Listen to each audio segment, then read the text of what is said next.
Victoria Whitmore never imagined an employee could silence a boardroom just by standing up. 12 executives sat frozen as she looked at Evan Rourke like he was just another name on a payroll spreadsheet.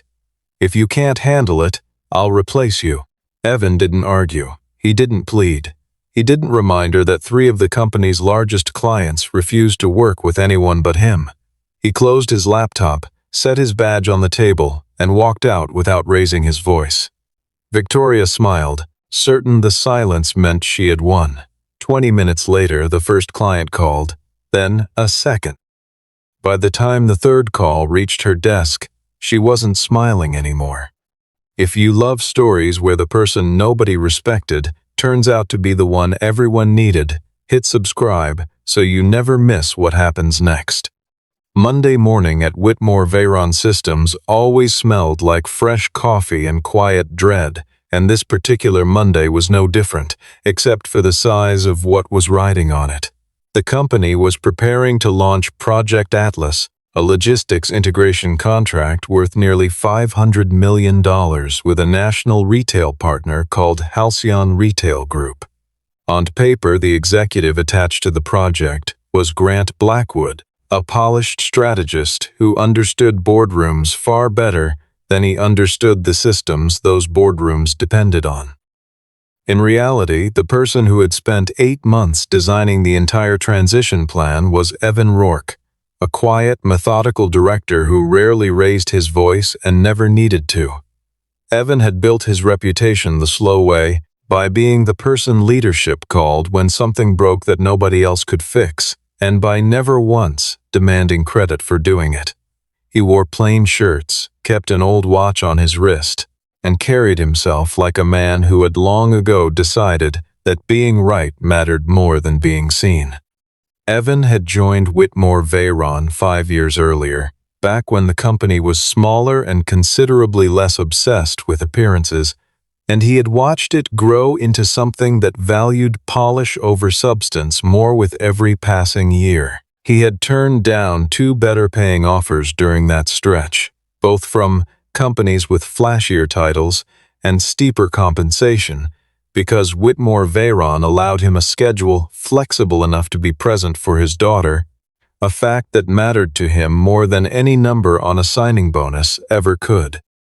His daughter rarely came up in conversation at the office, and he preferred it that way, though anyone who paid close attention noticed the framed drawing propped on his desk and understood without being told exactly why he guarded his evenings so carefully. Colleagues who worked alongside him for any length of time learned quickly that Evan didn't need to announce his competence, because his competence tended to announce itself the moment something went wrong, and he was the one who fixed it before anyone else even understood the problem.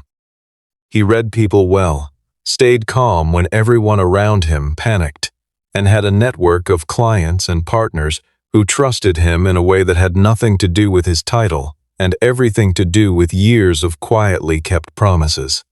If he had a flaw, it was that he tolerated disrespect longer than he should have, absorbing slights that another man might have challenged immediately, simply because he valued stability enough to let most things go.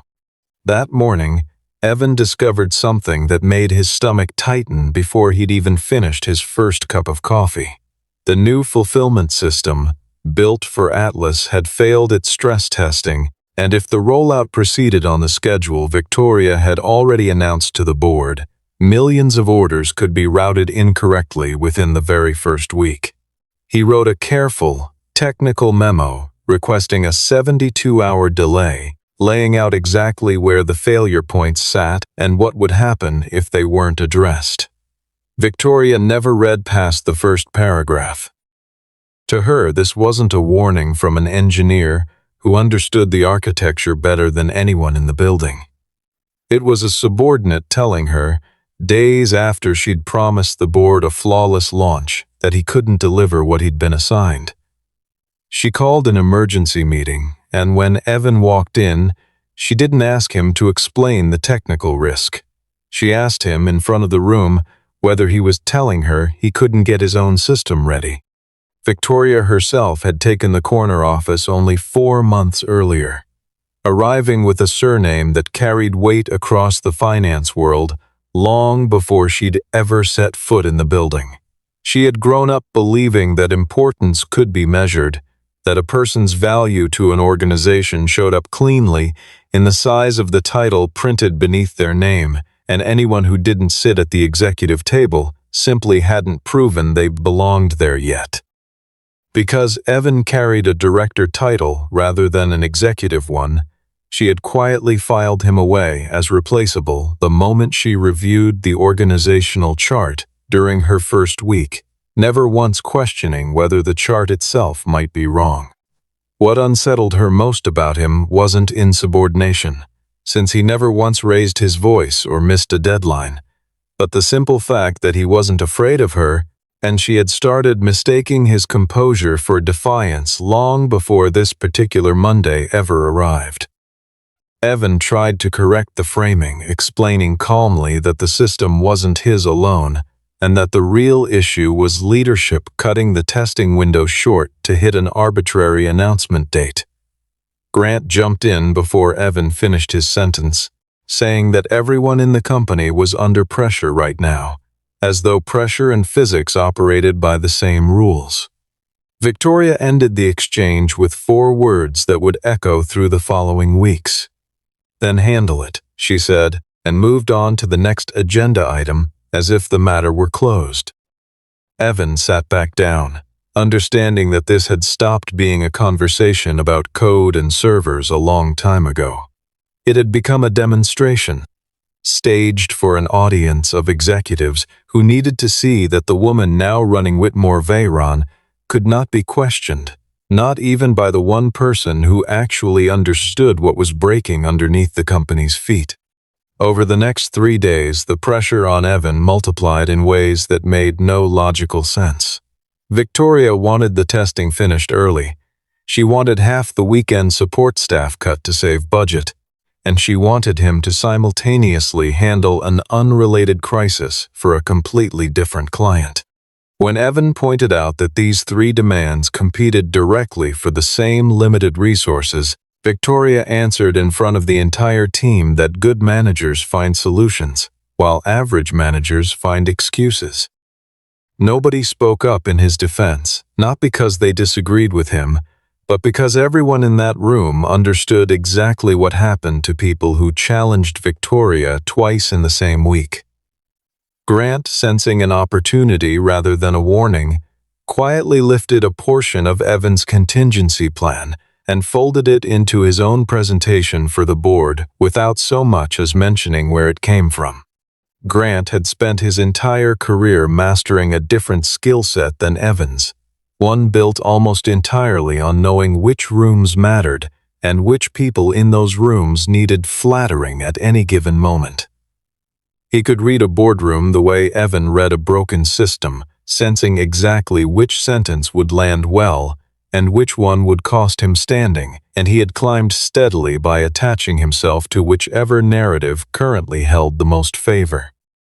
He genuinely believed in the quiet corners of his own mind that strategy mattered more than execution, that the person who described the plan deserved more credit than the person who kept the plan from collapsing. It rarely occurred to him that the two were the same work wearing different clothes, and it certainly never occurred to him that borrowing someone else's labor without acknowledgement might eventually catch up with him. The board loved it. They praised Grant for being thorough, for anticipating risk, for demonstrating exactly the kind of foresight they wanted from their new leadership team. Evan sat at the far end of the table and watched his own work presented back to him by a man who couldn't have explained a single line of the underlying logic if his life depended on it. Victoria turned to the room and said, "This is what executive-level thinking looks like," and something in Evan's chest went very still. It wasn't that she failed to notice his contribution. It was that she had no interest in noticing it, because noticing it would have meant admitting that the person holding the company together wasn't the person she'd built her strategy around. A colleague pulled him aside afterward and gently suggested that he needed to promote himself more. Evan only said that if the system worked, he didn't need applause, though for the first time in years he found himself wondering whether his own silence had quietly taught people it was acceptable to walk over him. Victoria called an evening meeting for 7:30, and Evan requested to join remotely, since he had a standing family commitment that night that had been on his calendar for weeks.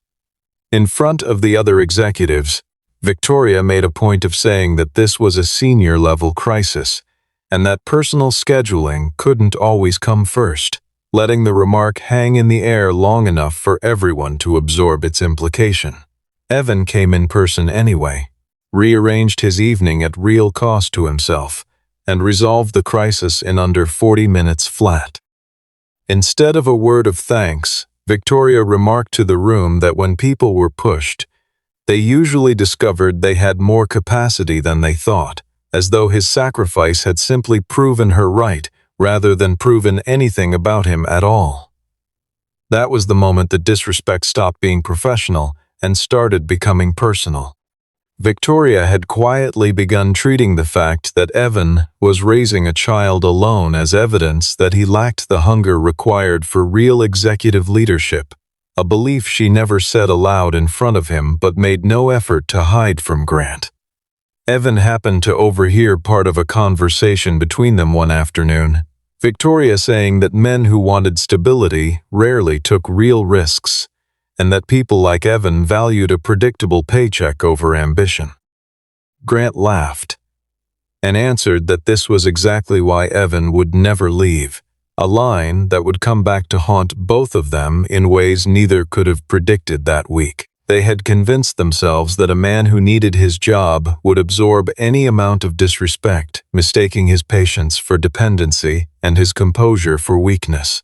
It was, in hindsight, the single worst assumption either of them ever made about another human being, and it would cost the company far more than either of them understood standing in that hallway. Evan didn't confront either of them about what he'd overheard, and later he would tell himself that silence was simply his nature, though the truth sat a little heavier than that explanation allowed. He drove home that evening, turning the exchange over in his mind, thinking about how easily people who had never once carried the weight he carried could look at his life and mistake caution for a lack of hunger. He didn't feel ashamed of the choices that had shaped his path, of the nights spent reading bedtime stories instead of chasing another title, of the mornings built around a school drop-off rather than an early flight to some conference that promised visibility. What bothered him wasn't Victoria's opinion of his ambition, since her opinion had never once been something he needed in order to sleep well at night. What bothered him was the growing suspicion that his own patience had somehow been mistaken by nearly everyone around him for permission. The second stress test for Project Atlas failed even worse than the first, and this time Evan traced the failure directly to a vendor module that Grant himself had selected months earlier without consulting operations. If the rollout proceeded as scheduled, the system carried a real chance of collapsing entirely the moment traffic hit its projected peak, and Evan built a precise, unambiguous report laying out exactly what that would cost the company. His estimate placed the potential financial exposure somewhere between $35 million and $60 million within the first 48 hours alone if the failure occurred as modeled.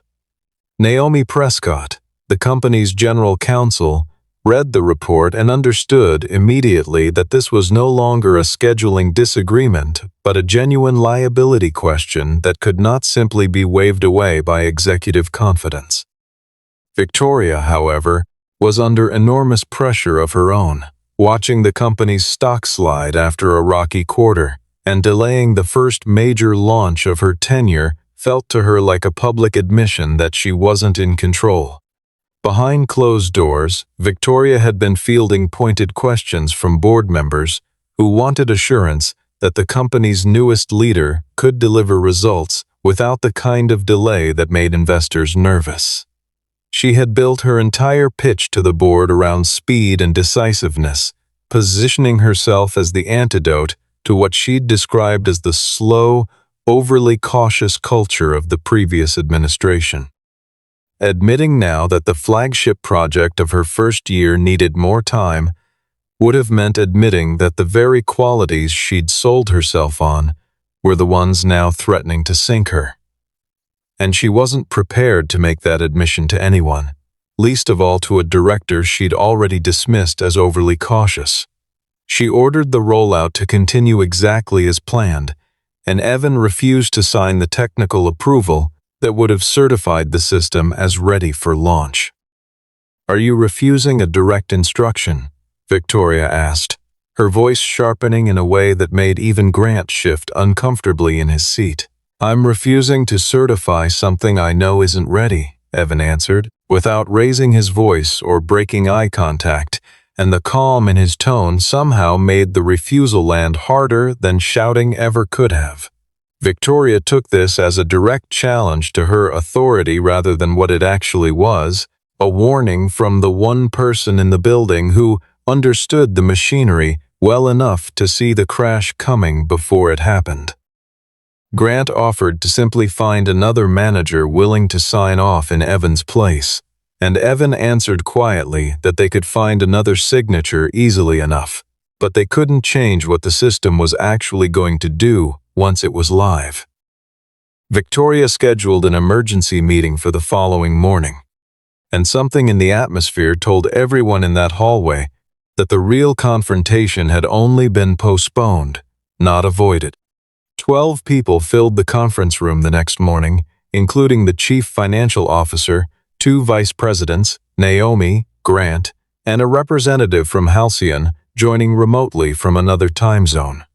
Victoria didn't open with numbers or projections. She opened with Evan, telling the room that he had spent 5 years being the guy who explains why things are difficult, a line clearly rehearsed for effect rather than accuracy.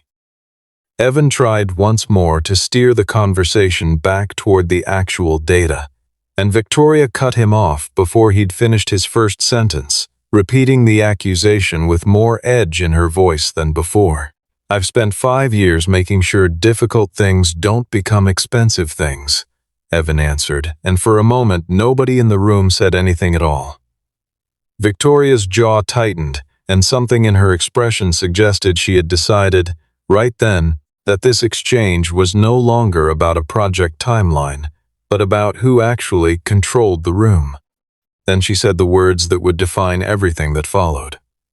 "If you can't handle it, I'll replace you," she told him flatly, loud enough that everyone at the table understood it was meant as a final, public verdict rather than an ordinary managerial threat. The room went completely silent, and Victoria seemed to expect Evan to soften, to ask for more resources, to quietly agree to sign whatever needed signing just to keep his position secure. Instead, Evan asked a single, simple question. "Is that your final position?" he said, and Victoria answered without hesitation that it absolutely was. Evan nodded once, closed his laptop, reached into his jacket and removed his employee badge, setting it gently on the polished table in front of him. "Then you should replace me," he said, and stood up from his chair with the same unhurried calm he brought to every crisis he'd ever solved for that company. Nobody in that room moved for several seconds, and the silence that followed felt heavier than anything spoken aloud during the entire meeting. The representative from Halcyon, watching through the video screen mounted at the far end of the table, glanced between Victoria and the empty chair Evan had just vacated, clearly recalculating something in real time. The chief financial officer shifted in his seat and opened his mouth as though to say something, then thought better of it and closed it again, staring down at the papers in front of him instead. Naomi kept her eyes fixed on the badge, sitting alone on the polished wood, as though the small piece of plastic had somehow become the most important object in the entire building. Grant laughed under his breath, assuming Evan was bluffing, that this was simply a negotiating tactic meant to force a raise or a title change before lunch. Evan looked past him toward Naomi and said, quietly and evenly, that his resignation would be in writing before he reached the lobby. And then he walked out of the room without slamming a single door or raising his voice even once. There was no dramatic exit, no parting insult, no threat thrown over his shoulder on the way out, and that restraint was exactly what made the moment land so hard for everyone left sitting at that table. Victoria told the room, with total confidence, that he'd reconsider by lunch once his anger cooled off and reality set in about how few options a man his age actually had. Naomi looked down at the badge still sitting on the table where Evan had left it and said quietly that she didn't think he would. Nobody in that room understood yet just how right she was. Victoria assigned Grant to take over Project Atlas immediately, and within the hour Grant was opening files Evan had left behind, discovering with growing unease just how many moving pieces his former colleague had been quietly managing without anyone noticing. The first phone call came less than 20 minutes after Evan's badge hit the table from the chief operating officer at Halcyon, asking directly to speak with Evan about a routing detail scheduled for that afternoon. Victoria told him, as gently as she could manage, that Evan was no longer with the company, and the silence that followed on the other end of the line lasted long enough to become uncomfortable. Then pause the rollout, the executive said, explaining that Halcyon had only agreed to move forward on this timeline because Evan personally committed to overseeing the transition himself. Victoria tried to reassure them that Grant was fully capable of taking over the account without any disruption to the relationship. The Halcyon executive politely declined the offer and asked to be connected with someone at a higher level before the day was over. 10 minutes later, a second major client called with the same request. Having heard through their own account representative that Evan had left the building entirely without warning, they asked for a full review of the contract renewal that was still sitting on the table, unsigned, and made it clear they wanted answers before anyone brought up numbers again. A third call arrived not long after from a strategic partner who had worked closely with Evan on integration projects for nearly 3 years. And this time the question was blunt and unavoidable. "Who's replacing Rourke?" the caller asked directly, and Victoria answered that the company had plenty of qualified people ready to step into the role without missing a beat. "That wasn't my question," the caller replied, and for the first time since taking the corner office, Victoria understood that Evan's position on the organizational chart had never once reflected the true size of his influence. By the end of that first day, Victoria's assistant had logged 11 separate calls from clients and partners asking about Evan's departure, a number that kept climbing even after she stopped counting out loud in front of the rest of the leadership team. Some callers were polite and simply wanted reassurance that their accounts remained in capable hands, while others were considerably more direct, demanding to know exactly who would be reviewing the fine details they had always trusted Evan to catch before anyone else even noticed them. Victoria spent that entire afternoon on the phone, repeating some version of the same reassurance, telling each caller that the company remained fully capable and that nothing about their partnership needed to change. Few of them sounded convinced, and by evening she had started to understand.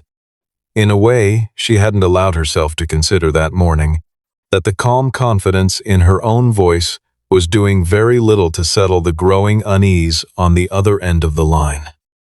Grant spent the rest of the afternoon trying to prove that Evan could be replaced simply by reassigning his responsibilities across 3 different managers, confident that dividing the workload would make the transition painless.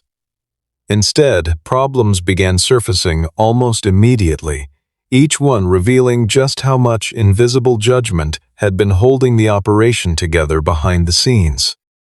Nobody could explain why certain vendor terms had been structured the way they were, or which clients needed advance notice before any routing change went live, or which small, unofficial exceptions Evan had quietly maintained through years of personal trust rather than written policy.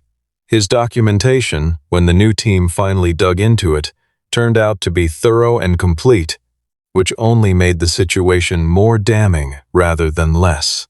The problem was never that Evan had hoarded information to make himself irreplaceable. The problem was that leadership had spent years assuming his work was simple, precisely because he made it look effortless. Naomi had joined the legal department nearly a decade earlier and had watched enough executive turnover to recognize the particular kind of trouble now unfolding across the company. She wasn't naturally inclined to take sides in internal disputes, preferring instead to let evidence speak for itself, long before she formed a personal opinion about who deserved blame. What struck her most as she reviewed the record wasn't simply the volume of Evan's contributions, but how consistently he had chosen not to advertise them, filing careful reports and quiet memos instead of pursuing recognition the way most ambitious people in that building typically did. She began to understand that his restraint hadn't been a lack of confidence at all, but a kind of discipline most executives in the company had never bothered to practice. Naomi pulled the incident history covering the past 18 months and laid the results out on Victoria's desk without a word of explanation attached. In that span, Evan had personally saved 11 client accounts that were on the verge of leaving the company entirely and had directly rescued 3 separate projects that were on track to collapse under their own weight. He had built a process that saved the company more than $14 million annually in avoidable operational losses, a figure buried deep in a report that had been presented to the board under someone else's name. Most of what he'd accomplished over those months had quietly been credited to other executives sitting comfortably around that same conference table. Naomi didn't argue or editorialize as she placed the folder in front of Victoria, and she didn't need to, because the numbers said everything Victoria had spent months refusing to hear from Evan directly. For the first time, Victoria began to understand exactly why he had never needed to campaign for recognition inside the building. His clients already knew precisely who he was, even if his own company had chosen not to. That evening, Evan sat in his kitchen while his daughter finished her homework at the table beside him. And for the first time in longer than he could remember, his work phone stayed completely silent. She asked him, without looking up from her worksheet, why he seemed different tonight, quieter than usual but somehow less tired, and he told her honestly that he had left his job that day. She asked if that meant something bad had happened, and he thought about the question longer than she probably expected, eventually telling her that sometimes leaving a place is exactly how a person protects the things that matter most to them. She seemed satisfied with the answer in the effortless way children often are. Returning to her worksheet without another question, and Evan sat there for a long moment simply watching her work, grateful in a way. Words couldn't quite capture that he had somewhere steady to sit while the rest of his professional life rearranged itself somewhere far away. He didn't feel triumphant or vindicated, only lighter. The way a person feels when a weight they'd carried so long they'd forgotten, it was there finally slides off their shoulders.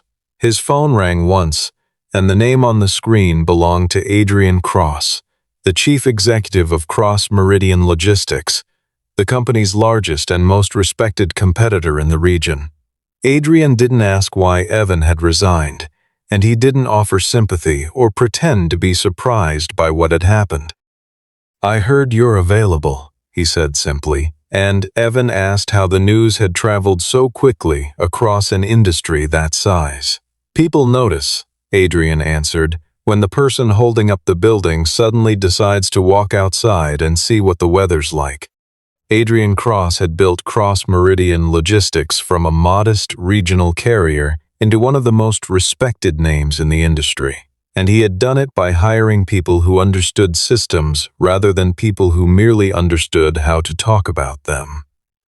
He had crossed paths with Evan on 2 joint projects years earlier, both times walking away impressed by how quickly Evan diagnosed problems that had stumped teams on both sides for weeks.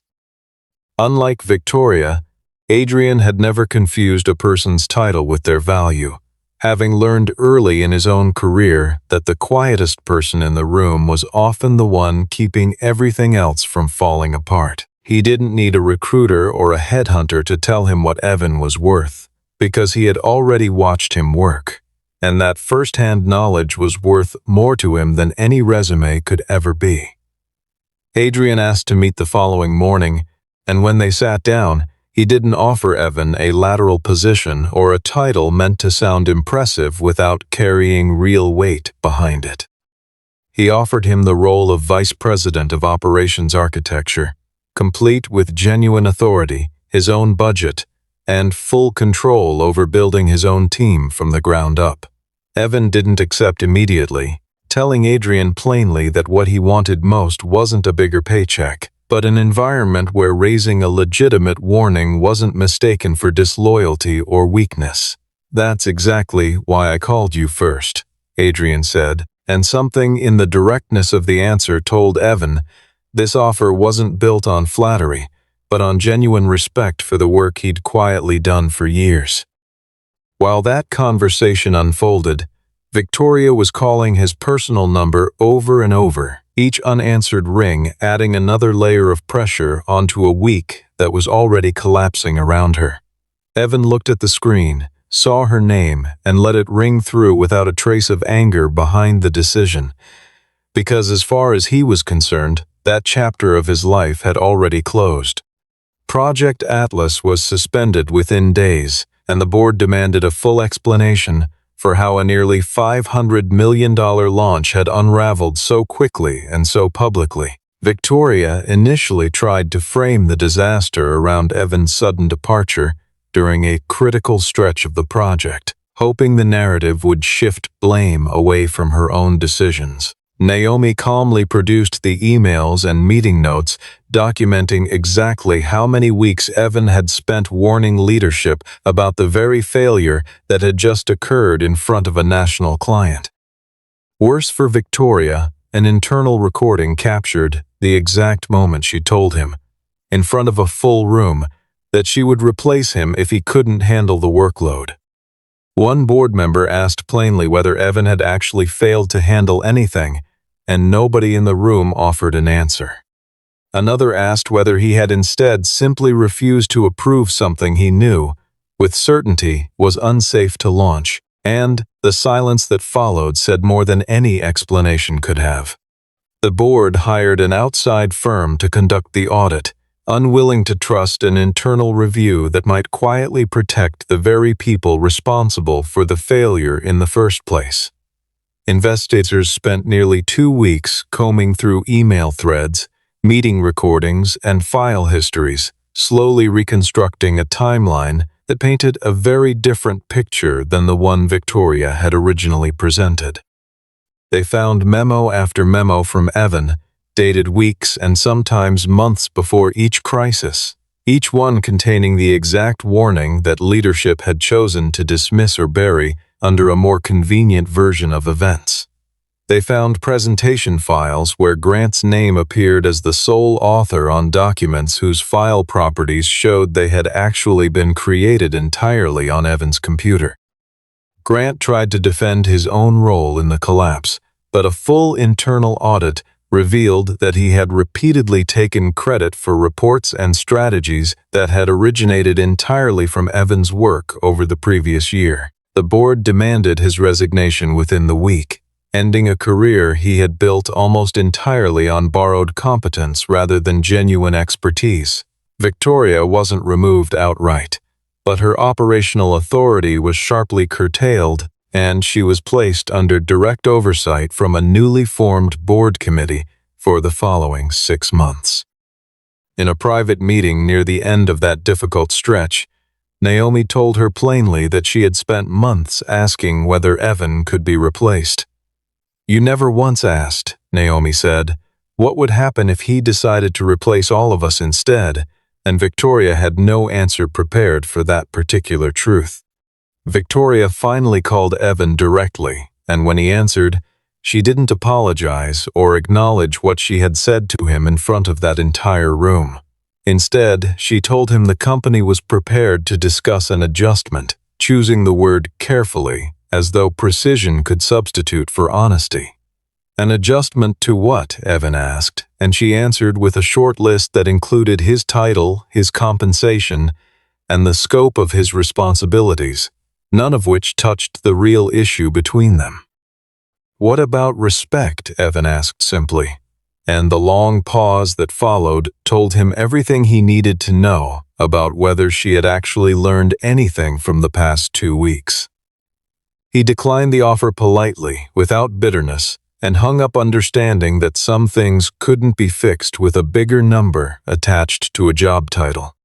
2 weeks later, Whitmore Veyron called an urgent meeting with Halcyon in a last attempt to salvage what remained of the relationship before the contract collapsed entirely. Victoria walked into the room to find the Halcyon Chief Operating Officer, their Chief Financial Officer, and a full team of technical advisors already seated and waiting. Then the door opened again, and Evan walked in, not as a former employee returning to explain himself, but standing beside Adrian Cross as an equal partner in the conversation. Victoria felt the air leave the room because Cross Meridian had just been invited by Halcyon to bid on an alternative solution if Whitmore couldn't prove it was capable of delivering what it had promised. "You already know our new Vice President of Operations Architecture," Adrian said simply, and nobody in the room needed his name repeated for the introduction to land with full weight. Evan sat down directly across from Victoria without a trace of satisfaction on his face, because he hadn't come there to enjoy her discomfort, only to do the job in front of him with the same professionalism he'd always brought to the work. The conference room at Halcyon's headquarters was colder than Victoria remembered from previous visits. Or maybe it only felt that way with Evan sitting calmly on the opposite side of the table, instead of somewhere beside her the way he once had. She noticed small details she had never paid attention to before. The way he set his materials down without fumbling, the way he waited for a question to finish completely before answering it, the way his voice carried authority without ever needing volume to prove it. It struck her, uncomfortably, that she was seeing him clearly for the first time, not because he had changed in any meaningful way, but because she had finally stopped filtering him through the assumptions she'd carried into that first stress test disagreement all those weeks earlier. When Halcyon asked for his honest assessment of Project Atlas, Evan didn't attack his former employer or exaggerate the damage to make Cross Meridian look better by comparison. He answered with complete objectivity, explaining that the system could still be salvaged, but that it would realistically require 3 additional weeks and a genuine commitment to the risk controls that leadership had previously chosen to ignore. That composure cut deeper than any insult could have, because the man Victoria once described as unable to handle pressure was now the only person in the room capable of calmly explaining how to save the very project she'd staked her reputation on. Watching him speak with such measured clarity, several people in the room seemed to quietly recalculate everything they thought they understood about who had actually been holding that company together for the past several years. The internal audit at Whitmore Veyron eventually confirmed everything Naomi had already suspected about the true source of the company's recent successes. Grant had concealed unfavorable stress test results, presented work that Evan had built as his own original strategy, and repeatedly encouraged Victoria to dismiss technical warnings that would have prevented most of the damage entirely. The board accepted his resignation without hesitation, closing out a career built almost entirely on claiming credit that belonged to someone quieter and far more competent than he had ever managed to appear. Victoria wasn't dismissed outright, but her decision-making authority was placed under close supervision, and she spent the following months reporting directly to a committee formed specifically to prevent another crisis like the one she had created. In one of the final meetings addressing the fallout, Naomi reminded her once more that she had spent so much energy asking whether one man could be replaced that she never considered the far more dangerous question standing right in front of her the entire time. 3 months later, Evan had settled fully into his new role at Cross Meridian, though nothing about his life had transformed into some dramatic fantasy of overnight wealth or sweeping personal revenge. What changed was simpler and, in its own way, far more meaningful than any of that. He finally held authority that matched the responsibility he'd always quietly carried, along with a team of his own, fair compensation, and a schedule that respected the fact that he was raising a child on his own without apology. His new chief executive consulted him before making major decisions in his area of expertise instead of treating his caution as an inconvenience to be managed around. Project Atlas eventually launched at Whitmore Veyron 3 weeks later than originally scheduled, almost exactly the delay Evan had requested from the very beginning of the entire ordeal. Word traveled quickly through the industry about what had happened at Whitmore Veyron. Not because anyone leaked confidential details, but because clients and partners talked to one another far more than most executives ever realize. People who had worked alongside Evan over the years weren't surprised by any of it, though several admitted privately that they were surprised it had taken this long for the rest of the company to recognize what they had known all along. His new colleagues at Cross Meridian quickly learned the same lesson everyone at his old company had learned the hard way, that his calm exterior wasn't a sign of low stakes, but a sign of a man who had simply stopped needing to perform urgency in order to feel competent. Whitmore Veyron ultimately lost a meaningful share of its business to Cross Meridian, though not because Evan ever tried to pull clients away out of spite or personal ambition. Their own clients made that choice independently, deciding on their own that they wanted to work with the team they had genuinely come to trust over years of steady, reliable service. One afternoon, a short email arrived in Evan's inbox from Victoria, containing only a single line that read simply, "I should have listened." He read it once, sat with it for a moment without any need to respond right away, and then closed the message and returned to the meeting already waiting for him on his calendar. Victoria had once believed that power meant being able to tell another person they were replaceable whenever it suited her. Evan taught her, without ever raising his voice or seeking revenge, that real power sometimes belongs to the person who respects themselves enough to close the laptop, set down the badge, and simply walk out of the room. Late that same evening, Evan sat on the porch after his daughter had gone to sleep, thinking not about Victoria or the boardroom or the badge he had left behind on that polished table, but about the years leading up to that moment. He thought about every quiet report he had filed, every crisis he had solved without asking for recognition, every evening he had chosen his daughter over some meeting that felt urgent only because someone else had decided it should be.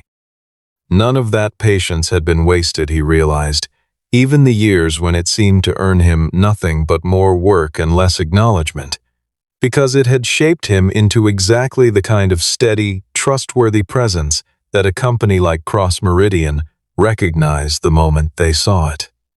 Loyalty, he understood now, was never supposed to mean tolerating disrespect indefinitely in exchange for a paycheck. And self-respect was never something a title could grant or take away. He finished his coffee, looked out at the quiet street in front of his house, and allowed himself, finally, to simply feel proud of the choice he had made.